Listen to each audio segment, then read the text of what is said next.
At my dad's 70th birthday, my stepmom laughed. Remember when you said you'd take care of him? Looks like you failed. 10 minutes later, I proved her very, very wrong. I'm Daniel, 35 years old, male, and I still smell buttercream under my nails from catching the cake when the table started to tilt. My dad, Frank, 70 years old, male, is the kind of man who keeps old coffee cans full of screws and will spend an afternoon making sure one squeaky hinge finally shuts up. He taught me how to listen, to machines, to people, to my own dumb heartbeat when it sprints out of guilt or fear. When I was 15, he gave me his father's brass Zippo and said, "Take care of what matters, even when it's not on fire." I flicked it shut today before I walked into the rented back room of McKenna's on Lake because something in my chest was already burning. Renee, 56 years old, female, is my stepmom. Feathery blonde hair, stiff smile, and a voice like glassware. Pretty until it shatters. She married Dad 6 years after Mom died. First year, she acted like a patch sewn carefully over a rip. Second year, she started tugging the thread. By year 3, she had Dad dressing in real shirts for Home Depot and taking breaks from his morning walks because the street isn't safe anymore, Frank. She calls me Danny to my face and the sun behind my back, like I'm a department under review. When she's nervous, her jaw works, like she's chewing gum without the gum. Tonight, it worked the whole time. Jenna, 32 years old, female, is my sister. She's a kindergarten teacher who never raises her voice but can turn a room with an eyebrow. She's the one who found the unopened cardiologist referral in Dad's desk drawer, tucked under Renee's stack of spa flyers. She's also the one who texted me the photo of Dad's pill organizer, 3 Monday compartments full on a Thursday. The text said, "Check on him. He sounds slow again." I did. I do. It's the promise buzzing behind my teeth. I will take care of him, even if it makes me the villain in someone else's living room. Dad's getting slower, yes. His hands tremble when he's tired. He calls the new neighbor Bill when he's named Ben, and then blushes like a kid caught stealing. The doctor called it mild cognitive impairment. Renee called it phase, like it was a moon. In the hospital last spring, when Dad had that scare with his blood pressure and the blurring vision, I asked to stay the night. He grabbed my wrist like an anchor and said, "You'll take care of me, kiddo, if it goes sideways?" I said yes. I said it twice. The word sideways lived in my throat after that like a splinter. Tonight had cheap balloons and rented twinkle lights, and a sheet cake with "Frank at 70 still wrenchin'" piped in shaky blue letters. Renee picked the photo for the poster board. Dad in a suit, not his workshop hoodie. The whole thing staged like a car dealership. She'd made place cards and a toasts schedule, like we were at a wedding. My name had a tiny frown drawn into the loop of the D. Maybe accidental. Maybe not. Dad looked small in a navy blazer that wasn't his. I kept trying to straighten the shoulder seams and he kept batting me away, smiling. "You're a good kid," he said, breath smelling like the peppermint he's replaced cigarettes with. He squeezed my Zippo in my pocket and said, "Still got it?" I nodded. When it was my turn to toast, I kept it simple. "Dad's the guy who taught me to fix what rattles," I said, voice wobbling. And when I rattled, he never made me feel like scrap. People clapped. Renee's jaw moved. Her wine glass tilted. It happened after the candles. Dad forgot to blow them out until I nudged him. A murmur rippled like a bad note through the room. Renee laughed, sharp, bright, wrong, and touched my arm with nails I swear she sharpened for tonight. "Remember when you said you'd take care of him?" she said loud enough for the cousins to freeze. "Looks like you failed." Something in me clicked shut like the Zippo. 10 minutes. That's how long it would take to prove her very, very wrong. I swear the air shifted after she said it. The clink of glasses, the hum of conversations, all of it blurred into this ringing in my ears. My stepmom, Carol, 62, female, leaned back in her chair like she'd just landed the punchline of the century. My dad, 70, male, sat beside her, confused for a beat, before lowering his eyes to his cake like he could just pretend it hadn't happened. "Remember when you said you'd take care of him?" she smirked, dabbing her mouth with her napkin. "Looks like you failed." Failed. That word hit me harder than anything. Failed who? Failed him? Failed myself? Failed her twisted idea of what taking care meant? She said it like Dad was a burden I'd let rot on my watch, like all the nights I'd been driving him to his appointments, managing his meds, fixing his leaky roof, like none of that counted. For context, Carol came into our lives when I was 15. My mom had passed a year earlier. Carol was flashy, loud, and always competing with shadows that weren't even there. She needed to be the center of gravity in every room. She'd flirt with waiters in front of my dad, slam cabinets when she didn't get her way, throw these small, sharp jabs at me when Dad wasn't listening. But Dad loved her. Or maybe he was just scared of being alone. So, yeah, I said I'd take care of him. I said it when he sat on the porch with me one summer, confessing how lonely he was after my mom died. I said it again after Carol moved in, because I knew if I didn't, he'd drown in her chaos. And now, here she was, daring to laugh at it. I could feel my hands shaking under the table. People noticed too. My cousin Anna gave me this look, wide-eyed, like, "Don't you dare blow up right now." But then Carol leaned forward, her bracelets jingling, and added, "Well, at least someone's been taking care of me." She patted Dad's hand like he was some tired dog, not a man who'd spent 70 years busting his back for us. That was it. I stood up so fast my chair scraped across the wood floor. The whole room hushed, heads swiveling, the birthday candles flickering like they were holding their breath. My chest felt hot, like every swallowed word from the past 10 years was about to burn its way out. "Failed?" I said, my voice cracking but loud enough that even the people in the back heard it. "You think I failed him?" Carol blinked at me, still smiling that thin-lipped smile, but her eyes darted around, checking who was watching. She loved an audience when she was in control, hated it when she wasn't. Dad's fork froze halfway to his mouth. He looked at me like he wanted to tell me to sit down, keep the peace. But peace had been keeping her satisfied for too damn long. And maybe it was the champagne, maybe it was 10 years of biting my tongue. But something in me snapped. 10 minutes, I said, almost spitting the words. Give me 10 minutes, and I'll show you exactly how much I failed. I didn't know yet what I was going to do, but I knew one thing. This was not ending with me sitting back down and letting her smirk her way through my dad's 70th birthday. Don't forget to subscribe. I didn't even make it out of the room before Carol's voice sliced through the air, syrupy sweet but sharpened just for me. "Oh, sit down, Danny," she said, dragging out my name like I was 5 years old. "You're embarrassing yourself. Again." Again. That word echoed like a slap.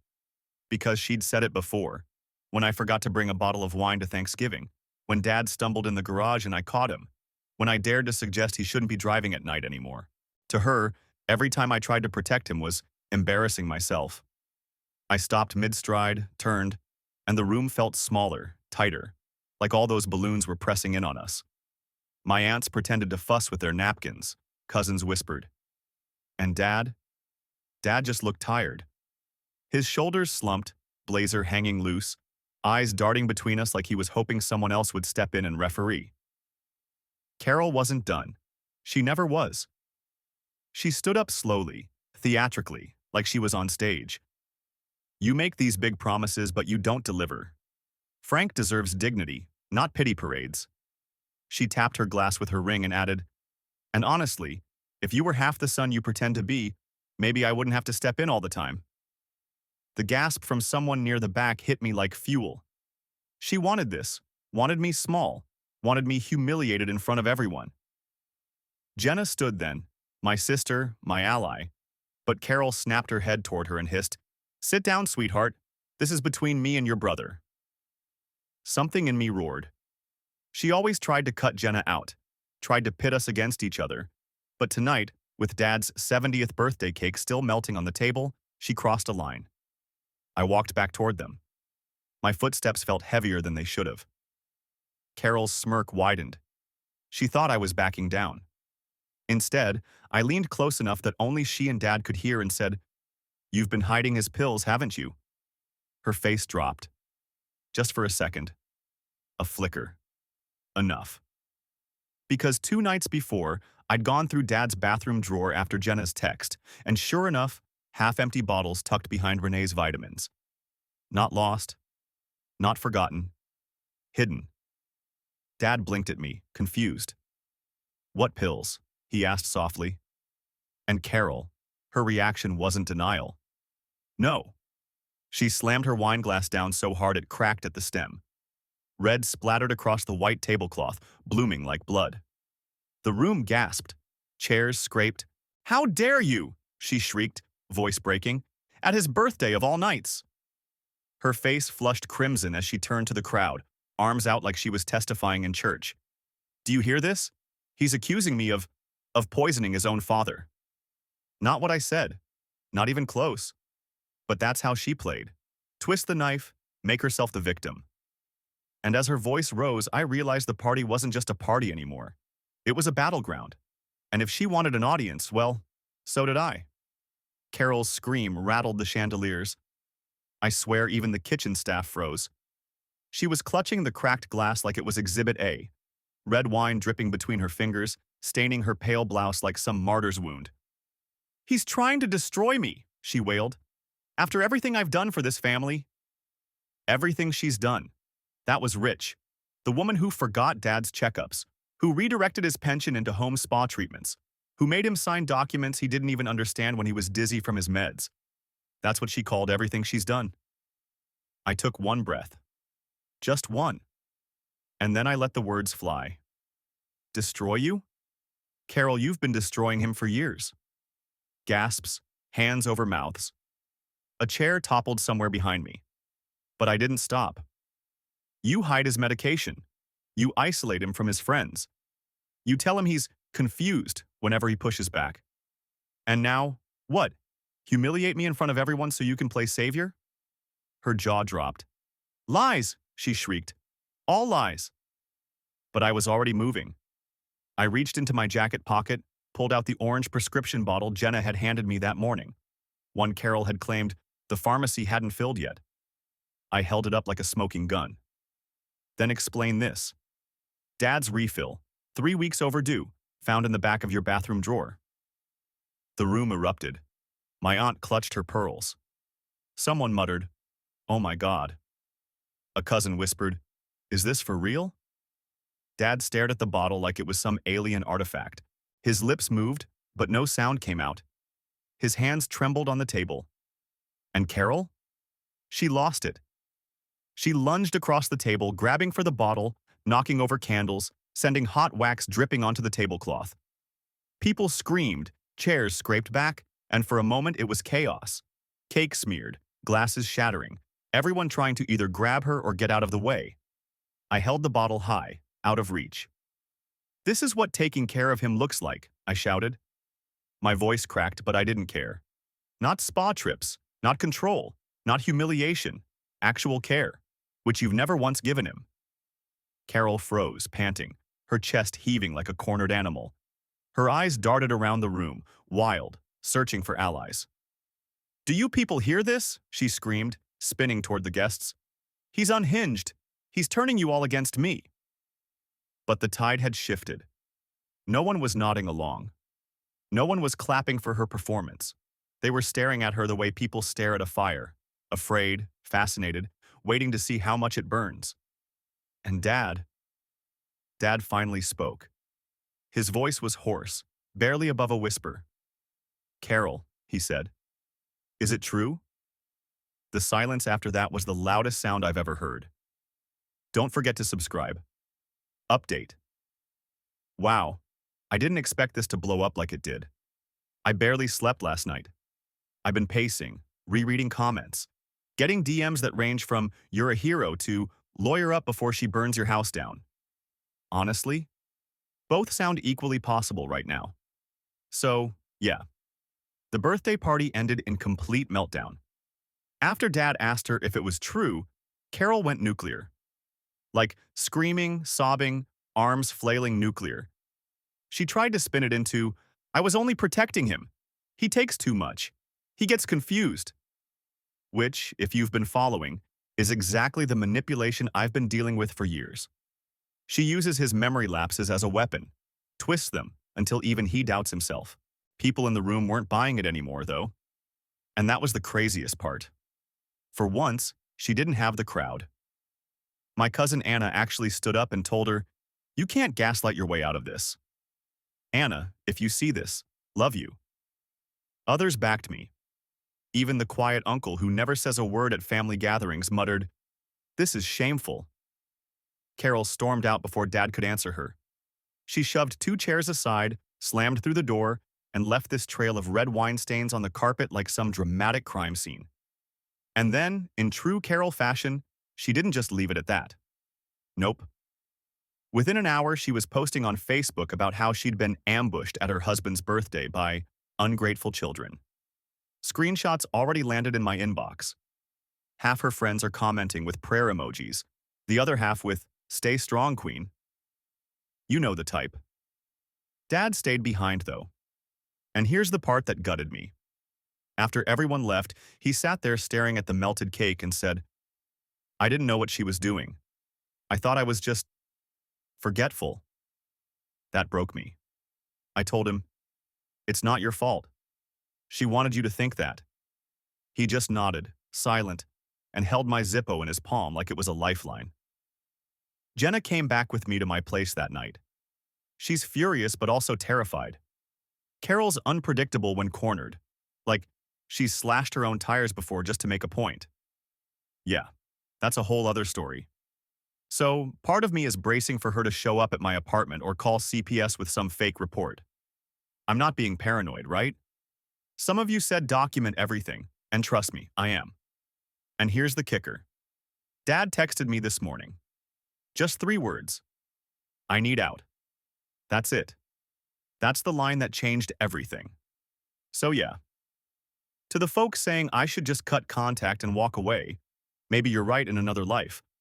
But when the man who raised me finally asks for help to escape, you don't just leave him there. This isn't over. Carol thinks she humiliated me last night. She has no idea what's coming. The next morning, Carol didn't just lick her wounds. She sharpened them. By 8 a.m., Jenna sent me a screenshot of Carol's Facebook essay, 3 paragraphs long, about how her stepchildren ganged up on her and how she was the only one keeping Frank safe. She threw in words like elder abuse and mental instability and tagged half the extended family. Comments were flooding in. People who weren't even at the party suddenly weighing in, parroting her sob story. That was her game. Always control the narrative. Always be the victim. But here's the thing about narratives. You can flip them. Jenna and I drove over to Dad's house around noon. His car was still in the driveway, but Carol's was gone. Inside, he looked smaller, like the outburst had drained whatever fight he had left. He was sitting in his workshop, the one place Carol never stepped into, surrounded by old tools and coffee cans full of screws, rubbing the brass Zippo with his thumb like he was polishing away the memory of last night. "I don't want to stay here anymore," he said quietly. "I can't keep pretending." That's when it hit me. Carol thought she could humiliate me in public, twist Dad against himself, then walk away holding the crown. But Dad just handed me the ace. He wanted out, and I was damn well going to make it happen. Here's where my revenge started. We packed his essentials in garbage bags, clothes, prescriptions, his old workshop hoodie Carol always hated, and moved him into my apartment. Just like that, the promise I made years ago was alive. He was in my space, safe, away from her. But I didn't stop there. Remember how Carol loved her public image? The Facebook posts, the prayer hand comments, the dramatic monologues?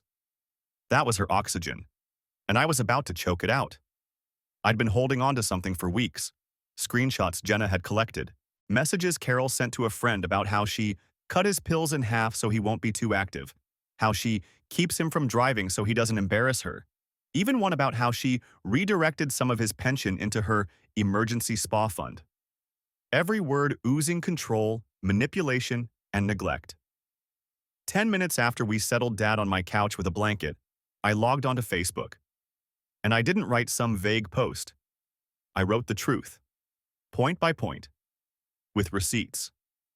I uploaded the screenshots, explained the missing pills, explained how Jenna and I had been covering for her for years. I kept it factual, calm, undeniable. Then I tagged her. The comments exploded instantly. Half the family that had blindly supported her flipped in real time. Friends of hers, her little queen squad, suddenly went radio silent.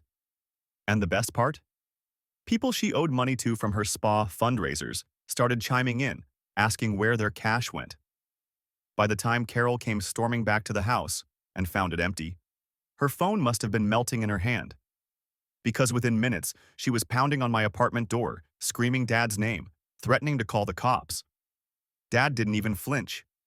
He sat up, cleared his throat, and said, "Don't open it. She doesn't get in here." And for the first time, I realized this wasn't just about me taking care of him. It was about him finally choosing not to let her win. But Carol? She doesn't lose quietly. She was just getting started. Carol didn't knock politely. She pounded, fists slamming against my apartment door so hard I thought the frame would splinter. My upstairs neighbor texted me, "Everything okay down there? Sounds like a SWAT raid." I didn't open it. Dad was sitting in my recliner, wrapped in a blanket, looking like he was finally exhaling after years of holding his breath. I wasn't about to let her storm in and poison the air. But Carol? She doesn't stop when she's blocked. The first volley came through the door. "He's my husband!" she screamed, voice cracking. "You can't just kidnap him!" She switched gears without warning, sobbing, begging, whispering Dad's name like a prayer. When that didn't work, the threats came. "I'll call the cops. I'll tell them you're abusing him. You'll lose your job, Danny." I recorded every word on my phone. Proof. Evidence. She had no idea the harder she pounded, the more she was building my case. Then she escalated. 2 hours later, I came down to find my car. Keys gouged into the paint, 4 letters carved into the driver's side. Thief. My stomach dropped. I knew her handwriting like I knew the way she chewed air when she lied. That was her. Jenna wanted to call the cops immediately. Dad just shook his head and whispered, "She's unraveling." His voice was soft but steady, like he was seeing clearly for the first time. But it didn't stop at vandalism. That night, Carol dragged outsiders in. She called my Aunt Linda, her closest ally, and fed her the kidnapping story. Next thing I knew, my phone was blowing up with family members demanding explanations. Half of them believed her, half were on the fence. The group chat turned into a war zone. And then came the knock. Not Carol this time. 2 uniformed officers stood at my door. "We got a report of elder abuse," one said flatly. My chest went cold. There it was, the nuclear option. Carol had actually tried to use the system to rip Dad back. But here's where her plan backfired. Dad stood up. He didn't wait for me to speak. He walked right to the door, blanket slipping off his shoulders, and told the officers, "I'm here by choice. My son takes care of me. My wife hides my medication." His voice cracked, but it was clear. Solid.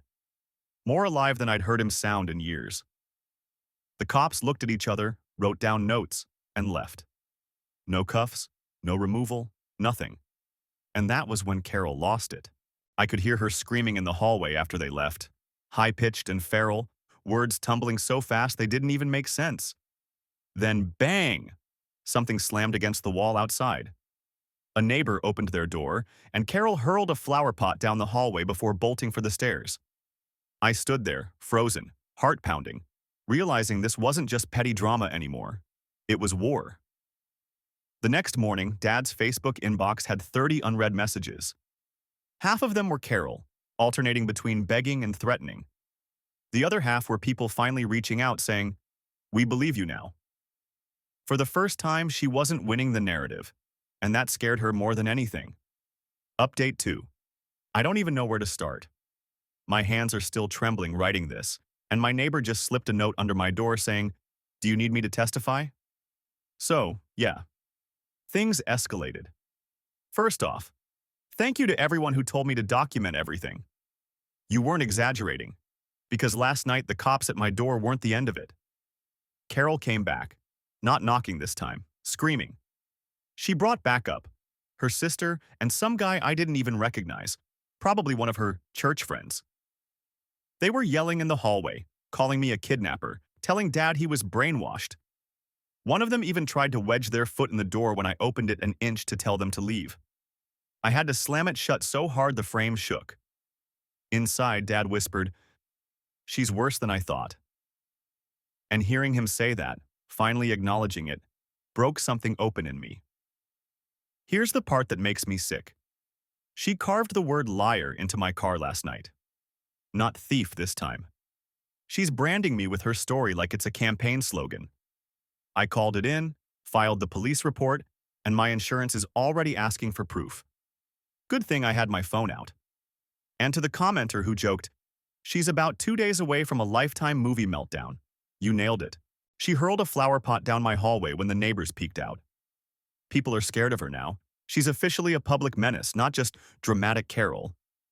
But here's the twist. She overplayed her hand. Hard. The cops left last night without taking Dad. They looked at him, listened, and actually believed him. That's huge. And now, this morning, Dad told me he wants to do more than just escape. He wants to fight. His exact words, "I don't want to be her prisoner anymore." I can't even explain how that felt. Like a door unlocking.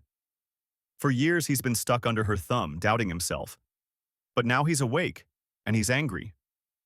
So here's what's next. Carol thinks she can win by screaming louder. But I've got something she doesn't.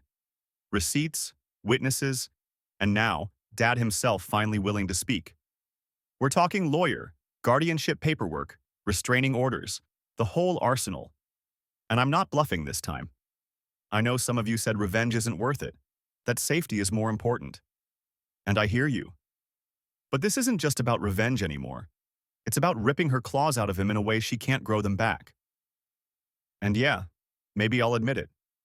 There's a part of me that wants to watch her squirm. She laughed in my face at his 70th birthday, told me I'd failed him.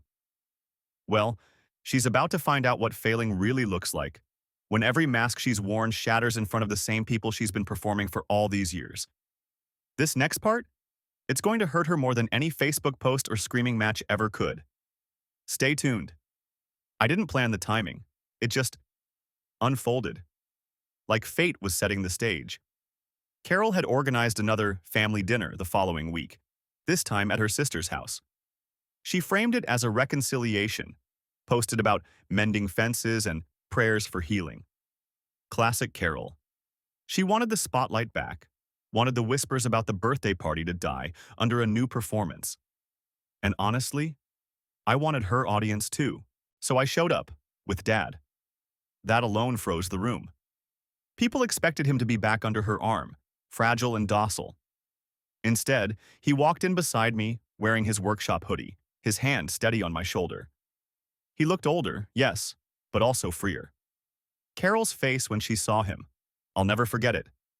This stretched smile, like a mask made of rubber, tugging at the corners while her eyes screamed panic. "Frank," she said, voice wobbling.